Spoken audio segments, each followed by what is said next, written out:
Olá, meus amigos, um dia de muita paz para todos nós.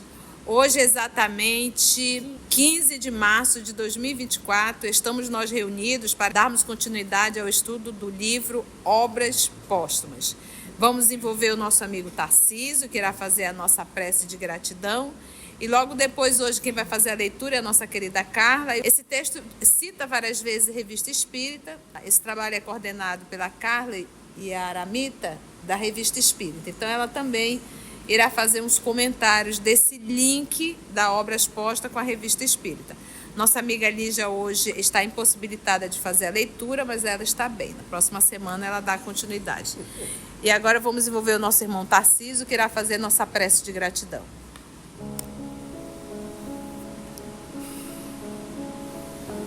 Mestre Jesus, mais uma vez, Senhor, estamos reunidos em Teu nome para aprendermos um pouquinho mais das Tuas leis. Queremos Te agradecer por mais essa oportunidade. Que os nossos estudos, Senhor, e os nossos aprendizados possam realmente nos modificar, nos levar ao Teu encontro, mostrarmos o verdadeiro caminho que temos que seguir. Obrigado, Senhor, por tantas bênçãos que recebemos, por tantas oportunidades de estudo. Que esses ensinamentos possam realmente nos modificar, ficar internalizado em nós, e que no nosso dia a dia, Senhor, possamos repassar para aqueles que estão ao nosso redor. Amparai na todos, Senhor. Obrigado por todos aqueles que estão aqui encarnados e encarnados. Que possamos dar como iniciado o estudo de hoje. Que assim seja.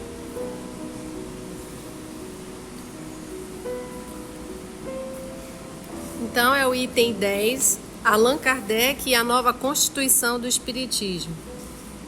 As considerações que passamos a reproduzir, extraídas da exposição de motivos que Allan Kardec fez à Sociedade de Paris em 5 de maio de 1865, a propósito da Caixa do Espiritismo, valem como prelúdio da nova Constituição do Espiritismo que ele elaborava, além de servirem para que ele externasse a sua posição acerca do assunto, tem, portanto, perfeito cabimento neste preâmbulo.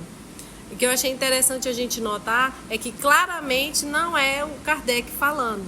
Eles fazem a citação ao que ele falou. Então a gente percebe que é outras pessoas fazendo o texto e fazendo a ideia dessa Constituição do Espiritismo. É verdade. É isso. Agora fica claro, bem claro que não é. Da exposição de motivos que Allan Kardec fez. E ele coloca assim, as considerações que passamos a reproduzir, então quer dizer que alguém está fazendo isso e agora vai citar o Kardec. Então a gente percebe aqui claramente que são outras pessoas e não ele, né? Abre aspas para o que o Kardec disse na Revista Espírita É em 5 de maio, mas ela está em junho de 1865. Muito se tem falado dos proventos que eu retirava das minhas obras.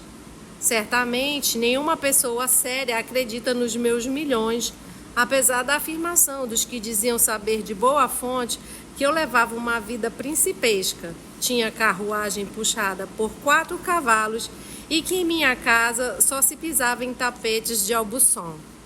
Isso está na Revista Espírita de junho de 1862. Assim se escreve a história, Os Milhões do Senhor Allan Kardec.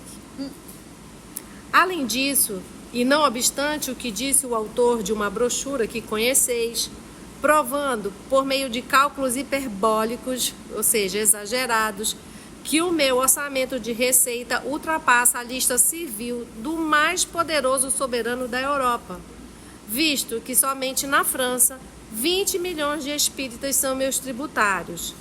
Na Revista Espírita de junho de 1863, Orçamento do Espiritismo. Há um fato mais autêntico do que os seus cálculos, isto é, que eu nunca pedi algo a alguém, que nunca ninguém me deu algo de fato, numa palavra, que não vivo às expensas de ninguém, porquanto das somas que voluntariamente me foram confiadas no interesse do Espiritismo, nenhuma parcela foi desviada em meu proveito. Na introdução, antes dele começar a falar, ele pede desculpas, porque ele não gosta de falar dele, mas ele se viu obrigado a fazer isso por comentários outros. Só para dizer que ele também tinha essa pecha de não ficar falando dele. As minhas imensas riquezas proviriam, pois, das minhas obras espíritas. Embora essas obras tenham alcançado um sucesso inesperado, basta que alguém esteja um pouco iniciado em negócios de livraria para saber que não é com livros filosóficos que se ganham milhões em 5 ou 6 anos, quando sobre as vendas não se tem mais do que os direitos de autor, que não passam de alguns centavos por exemplar. Mas, grande ou pequeno, sendo esse lucro fruto do meu trabalho, ninguém tem o direito de se intrometer no emprego que lhe dou. Comercialmente falando, estou na posição de qualquer homem que colhe o fruto do seu trabalho. Corro o risco de todo escritor, que tanto pode ser bem-sucedido quanto pode fracassar. Se bem que, a tal respeito, eu não tenha contas a prestar, julgo conveniente, em benefício da própria causa a que me dediquei, dar algumas explicações. Quem quer que outrora tenha visto a nossa casa e a veja hoje, poderá atestar que nada mudou na nossa maneira de viver desde que passei a ocupar-me com o Espiritismo. Ela é agora tão simples quanto era antigamente. Não há dúvida, portanto, de que os meus lucros, quaisquer que tenham sido, não deram para nos proporcionar os gozos do luxo. O que pretendem com isso? Tirando-me da obscuridade, o Espiritismo me lançou num novo rumo. Em pouco tempo, vi-me arrastado por um movimento que estava longe de prever. Quando concebi a ideia de O Livro dos Espíritos, era minha intenção não me pôr de modo algum em evidência e permanecer desconhecido. Mas, prontamente, ultrapassados os limites que eu imaginara, isso não me foi possível. Tive que renunciar ao meu gosto pelo insulamento, sob pena de abdicar da obra empreendida e que crescia de dia para dia. Foi-me preciso ceder à impulsão e tomar-lhe as rédeas. À proporção que ela se desenvolvia, a doutrina, mais vasto horizonte se desdobrava diante de mim e lhe alargava os limites. Compreendi então a imensidade da minha tarefa e a importância do trabalho que me restava fazer para completá-la. As dificuldades e os obstáculos, longe de me atemorizarem, redobraram as minhas energias. Vi o objetivo e resolvi atingi-lo com a assistência dos espíritos bons. Sentia que não tinha tempo a perder e não o perdi, nem em visitas inúteis, nem em cerimônias estéreis. Foi a obra da minha vida. Dei-lhe todo o meu tempo, sacrifiquei-lhe o meu repouso, a minha saúde, porque o futuro estava escrito diante de mim em letras irrecusáveis. Sem me afastar do meu gênero de vida, nem por isso essa posição excepcional deixou de criar-me necessidades a que só os meus recursos pessoais, muito limitados, não me permitiam prover. Seria difícil a alguém imaginar a multiplicidade de despesas que aquela posição acarreta e que sem ela eu teria evitado essas despesas, né? Mas ele tinha que viajar. Tanto é que tem um livro, Viagem Espírita, né? Conhecer as instituições. A própria revista exigia dinheiro também. Foi todo um gasto extra dele. Exatamente. Pois bem, senhores, o que me proporcionou o suprimento aos meus recursos foi o produto das minhas obras. Digo-o com satisfação, foi com o meu próprio trabalho, com o fruto das minhas vigílias que provi, em sua maior parte pelo menos, as necessidades materiais da implantação da doutrina. Levei assim uma larga contribuição à caixa do Espiritismo. Os que ajudaram a propagação das obras não poderão dizer, portanto, que trabalharam para me enriquecer, porque o produto da venda de todo o livro, de toda a assinatura da revista, redunda em proveito da doutrina e não do indivíduo. Mas prover ao presente não era tudo. Importava também pensar no futuro e preparar uma fundação que, depois de mim, pudesse auxiliar aquele que me substituísse na grande tarefa que terá de desempenhar. Essa fundação, a cujo respeito ainda devo guardar silêncio, se prende à propriedade que possuo e é em vista disso que aplico em melhorá-la uma parte do que ganho. Como estou longe dos milhões com que me gratificaram, duvido muito que, a despeito das minhas economias, os meus recursos me permitam algum dia dar a essa fundação o complemento que eu desejara que ela tivesse ainda em minha vida. Uma vez, porém, que a sua realização está nos desígnios dos meus guias espirituais, se eu próprio não o fizer, é provável que um dia ou outro isso se fará. Enquanto espero, vou elaborando os seus planos. Longe de mim, senhores, a ideia de mim vai descer, ainda que de leve, com o que acabo de expor-vos. Foi necessária a pertinácia de certas diatribes, de críticas mordazes, para que eu me decidisse, embora a contragosto, a romper o silêncio acerca de alguns fatos que se referem à minha pessoa. Mais tarde, todos aqueles a quem a malevolência houve por bem desnaturar serão informados por meio de documentos autênticos. Contudo, ainda não chegou a oportunidade para essas explicações. A única coisa que por enquanto me importava era que ficasseis esclarecidos com relação ao destino dos fundos que a providência faz que passem pelas minhas mãos, qualquer que seja a origem deles. Não me considero senão depositário, até mesmo do que ganho, e com mais forte razão daquilo que me é confiado. Certo dia alguém me perguntou, sem curiosidade, é claro, e por mero interesse pela coisa em si, o que eu faria de 1 milhão de francos se o tivesse. Respondi-lhe que, presentemente, o emprego dessa soma teria de ser totalmente diverso do que houvera sido no princípio. Outrora, eu com ela teria feito a propaganda mediante larga publicidade. Agora, reconheço que isso seria inútil, pois os nossos adversários se encarregaram de custeá-la, a propaganda.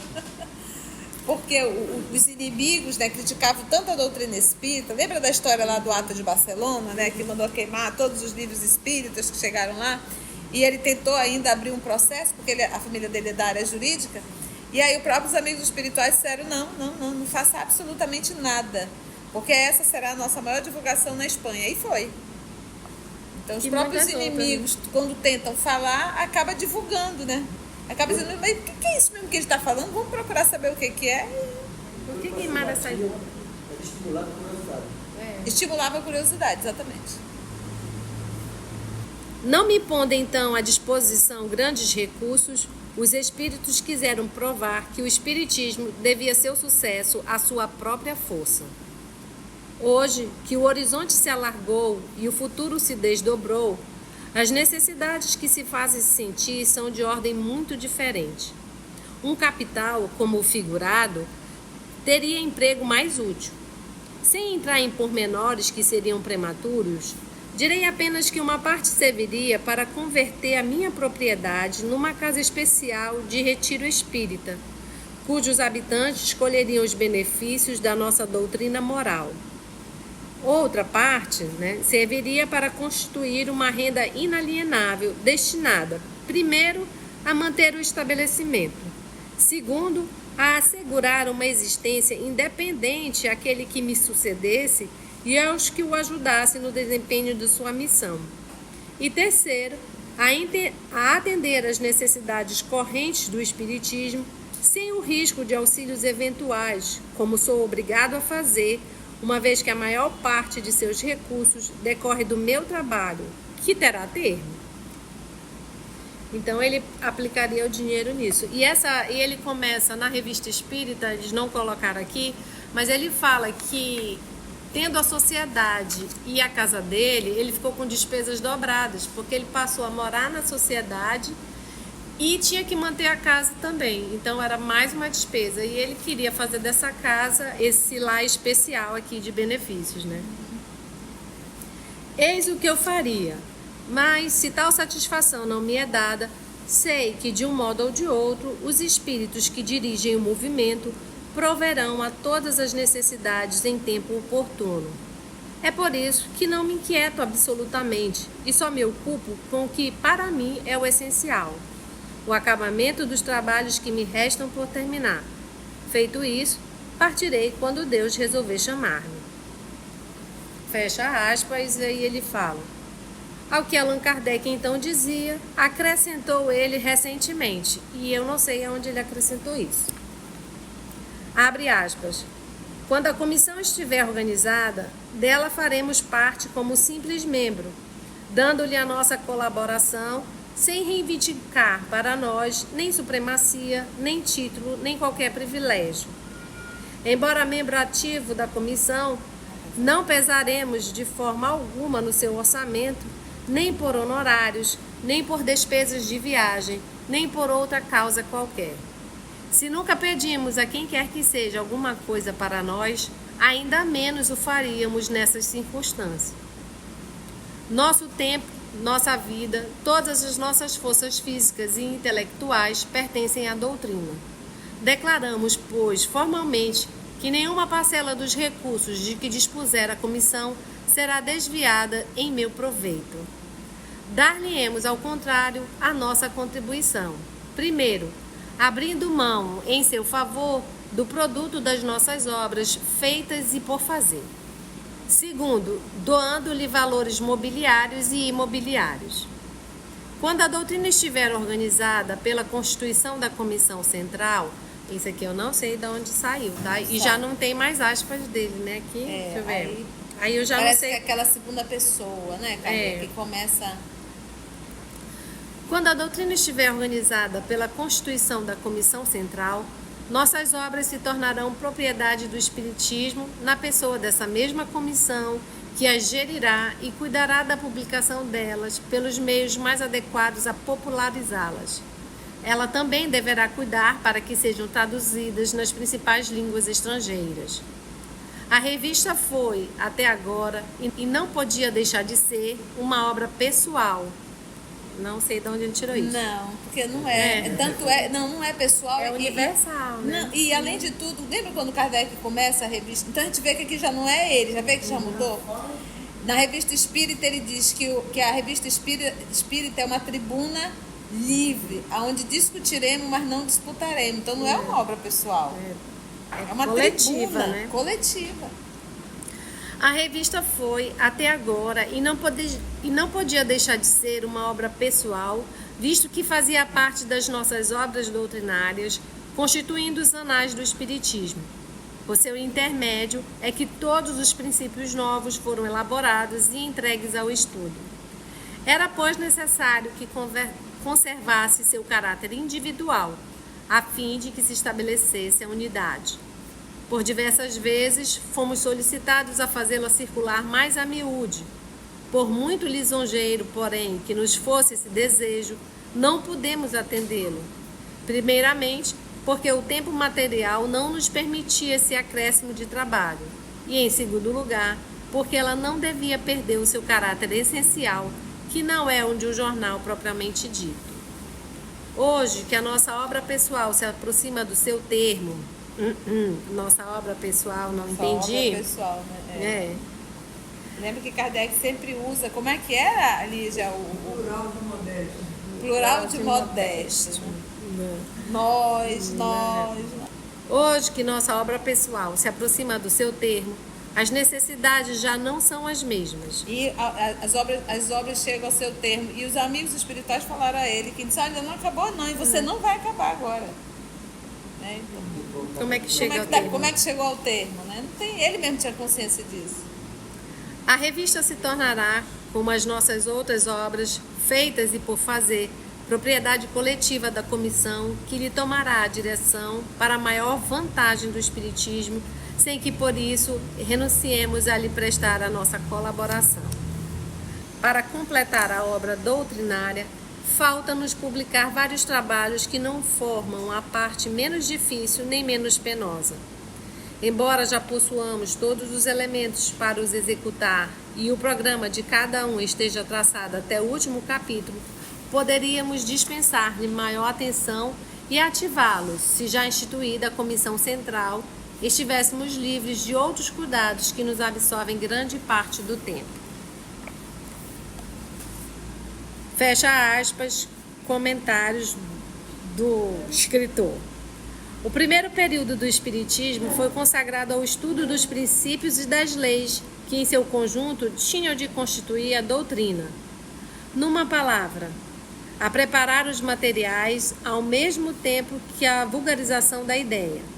Foi o período do plantio da semente, que, semelhante à da parábola do Evangelho, não frutificaria igualmente por toda parte. A criança cresceu, tornou-se adulto e chegou o momento em que, amparado por adeptos sinceros e devotados, tem que avançar para o objetivo que lhe está traçado, sem ser embaraçado pelos retardatários. Aqui a gente já vê que já é o comentário, né? Como, porém, fazer essa triagem? Quem ousaria assumir a responsabilidade de um julgamento a incidir sobre as consciências individuais? O melhor seria que essa triagem se fizesse por si mesma. E o meio era bem simples. Bastava empunhar uma bandeira e dizer: sigam-na os que a adotarem. Tomando a iniciativa da constituição do Espiritismo, usamos de um direito comum, o que todo homem tem de completar, como entender a obra que haja começado e de ser juiz da oportunidade. Desde o instante em que cada um é livre de aderir ou não a essa obra, ninguém se pode queixar de sofrer uma pressão arbitrária. Criamos a palavra Espiritismo para atender às necessidades da causa. Temos, pois, o direito de determinar as aplicações e de definir as qualidades e as crenças do verdadeiro espírita. Isso ele diz que está na Revista Espírita de abril de 1866 e vale a pena a gente dar uma olhada na Revista Espírita de abril de 1866. Vamos lá. É um artigo intitulado O Espiritismo Independente, que está em abril de 1866. Uma carta que nos foi escrita há tempos falava do projeto de dar uma publicação periódica, o título de Jornal do Espiritismo Independente. Sendo essa o corolário do Espiritismo sem os Espíritos, que é um artigo que tem anterior a esse, falando para tentar fazer um Espiritismo sem os Espíritos, que ele já fez a crítica, ele está só dizendo que é para ele a mesma coisa. Vamos, evidentemente, tentar colocar a questão no seu verdadeiro terreno. Antes de mais, o que é o Espiritismo independente? Independente de quê? Uma outra carta o diz claramente. É o Espiritismo liberto, não só da tutela dos espíritos, mas de toda direção ou supremacia pessoal, de toda subordinação às instruções de um chefe, cuja opinião não pode fazer lei, considerando-se que não é infalível. Isto é coisa mais fácil do mundo. Existe de fato, uma vez que o Espiritismo, proclamando a liberdade absoluta de consciência, não admite nenhum constrangimento em matéria de crença, nem jamais contestou a alguém o direito de crer à sua maneira em matéria de espiritismo, como em qualquer outra coisa. Deste ponto de vista, nós mesmos nos achamos perfeitamente independentes e queremos aproveitar esta independência. Se há subordinação, ela é, pois, inteiramente voluntária. Mais ainda, não é subordinação a um homem, mas a uma ideia que se adota porque convém, que sobrevive ao homem se é justa, que cai com ele ou antes dele se é falsa. Para nos libertarmos das ideias alheias, é preciso, necessariamente, que tenhamos as nossas próprias ideias. Naturalmente, a gente procura fazer que estas prevaleçam, sem o que as guardaríamos para nós. Proclamamo-las, sustentamo-las, defendemo-las, porque cremos sejam a expressão da verdade, porque admitimos a boa-fé e não o único desejo de derrubar o que existe. O objetivo é congregar maior número possível de partidários. E aquele que não admite chefe se faz ele mesmo chefe de seita, buscando subordinar os outros às suas próprias ideias. Aquele que diz, por exemplo, não devemos mais receber instruções dos espíritos, não emite um princípio absoluto? Não exerce uma pressão sobre os que as querem, desviando-os de as receber? Se funda uma reunião nesta base, deve excluir os partidários das comunicações, porque se estes últimos constituíssem a maioria, a tornariam lei. Se os admite e recusa obtemperar aos seus desejos, atenta contra a liberdade que tende a reclamar. Quem escreve em seu programa, aqui não se dá a palavra aos espíritos, e então os que desejam ouvi-los se conformarão à ordem e não se apresentarão. Sempre dissemos que uma condição essencial de toda reunião espírita é a homogeneidade, sem o que haverá dissensão. Quem fundasse uma na base da rejeição das comunicações estaria no seu direito, se aí só admitir os que pensam como ele. Faz bem, mas não tem o direito de dizer que porque não o quer, ninguém o deve querer. Certamente é livre para agir como entender, mas quer a liberdade para si, deve querê-la para os outros. Já que defende suas ideias e critica dos outros, se for consequente consigo mesmo, não deve achar ruim que os outros defendam as suas e critiquem as dele. Geralmente, muitos esquecem que acima da autoridade do homem, outra há, a qual quem quer que se faça representante de uma ideia não pode subtrair-se. É a de todo o mundo. A opinião geral é a suprema jurisdição, que sanciona ou derruba o edifício dos sistemas. Ninguém pode livrar-se da subordinação que ela impõe. Esta lei não é menos onipotente no espiritismo. Quem quer que afira o sentimento da maioria e o abandone, deve esperar ser por ela abandonado. Não se deve perder de vista que o espiritismo não está submetido a um indivíduo, nem a alguns indivíduos, nem a um círculo, nem mesmo a uma cidade, mas que seus representantes estão no mundo inteiro e que entre eles há uma opinião dominante, profundamente acreditada. Julgar-se forte contra todos porque se tem o apoio de seu grupo é expor-se a grandes decepções. E o artigo é bem grande, mas vale a pena ler porque aqui a gente vê a perspectiva do Kardec realmente, que ele não quer um líder, um papa e um credo, né? Então todo mundo é livre para seguir e não tem bandeira. Então a gente vê bem a diferença do pensamento, né? E até do que a gente leu anteriormente. Do que a gente acabou de ler sobre fazer essa comissão, que é uma bandeira, siga-nos e tal. Seguindo. Talvez que tenha colocado esse entre parênteses aí, não tenha sido nem quem escreveu e a própria editora. Como se essa se deu uma lida nisso daqui que contrapõe totalmente o que foi escrito. Entende? Depois de tudo que precede, compreender-se-á facilmente como for impossível e prematuro estabelecer essa constituição logo no começo. Se a doutrina espírita tivesse sido formada com todas as peças, como toda a concepção pessoal, já estaria completa desde o primeiro dia e então nada mais simples do que constituí-la. Como, porém, ela surgiu gradualmente, em consequência de aquisições sucessivas, a sua constituição teria congregado todos os amantes de novidades, mas então estaria abandonada pelos que não lhe aceitassem todas as consequências.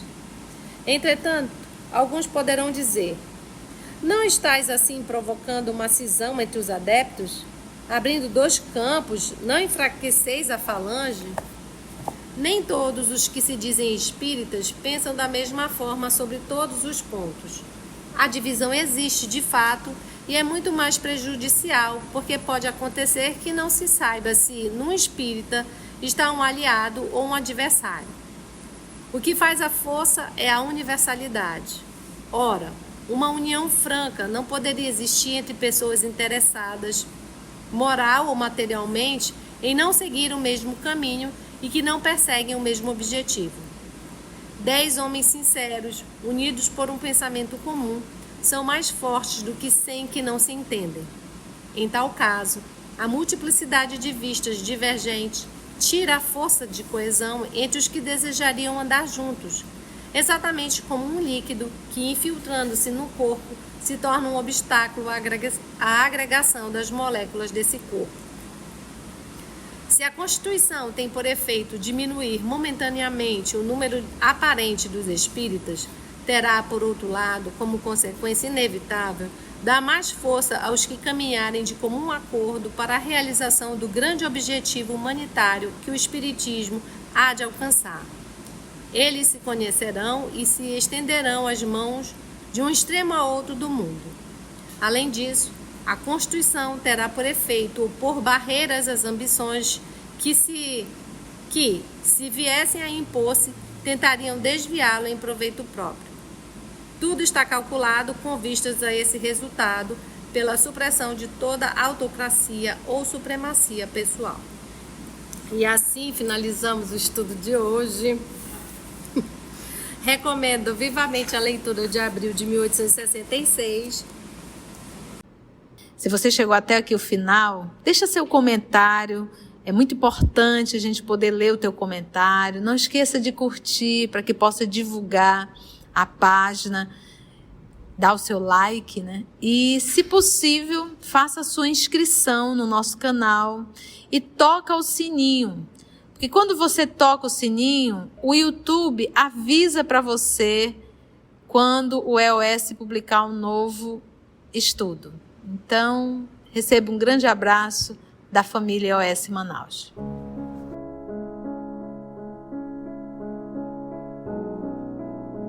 Assim, concluindo o nosso estudo de hoje e agradecendo o nosso Mestre Jesus por mais este momento de aprendizado, vamos orar?